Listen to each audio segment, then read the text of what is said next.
So one critical aspect to understand in the flight simulator is how to pause. And there are three types of pause in Microsoft Flight Simulator. The first is active pause. You can activate active pause by pressing this button or by pressing the pause button on your keyboard, which is above your arrow keys. Now, if you have a short keyboard without a numpad or without a pause button, you can go to the controls options, you can go to your keyboard, you can set the filter to all, search for pause, and you'll see toggle active pause, and you can change that. I've changed it to P since I'm using a short keyboard today. Active pause is helpful if you need to manipulate switches in the aircraft without the aircraft moving. Active pause freezes the aircraft's position, but all other aspects of the simulator continue operating normally, such as time, weather, other aircraft, and even parameters such as airspeed. So this means that if we activate active pause and we change the throttle setting, for example, our airspeed will fluctuate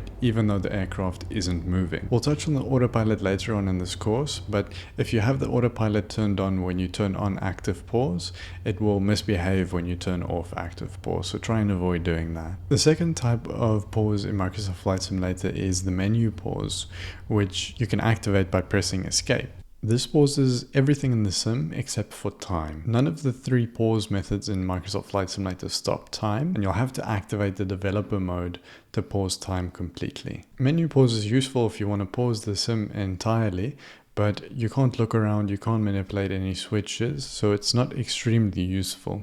The last type of pause in Microsoft Flight Simulator is known as set pause. And this pause is almost a hybrid between the menu pause and the active pause. But there is a catch. It's not assigned to any key by default. So to set pause, you'll have to go into control options and bind it to either a button on your joystick or your keyboard. So if we head into controls options, make sure the filter is set to all, otherwise you won't see it, and search for set pause. And now you'll notice that there's a set pause on and a set pause off option. And the other catch here is that there's no toggle button.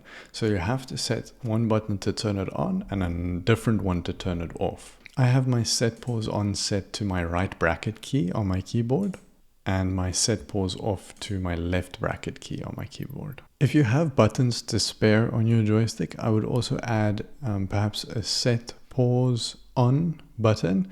Not necessarily a set pause off button because you can do that on the keyboard, but there's definitely use cases where you don't want to be using active pause and you want to use set pause. So if you have a button to spare, bind it to your joystick. We'll apply and save and go back. And now I'm going to set pause. And you'll notice that the audio stops and the simulation has been paused completely except for time. But you'll notice that with set pause, if I try and change the heading bug, you see it's showing me that there's a heading change, but the heading bug hasn't moved. And it's only when I unpause or set pause off that it jumps. But if I turn on active pause, you'll notice that I can still change the heading bug there, even though we're on active pause and the aircraft won't be moving. So active pause is useful if you want to change something in the cockpit. Set pause is useful if you want to actually pause the simulation without bringing up the menu. Now the majority of the time when I pause the simulator, it'll be set pause.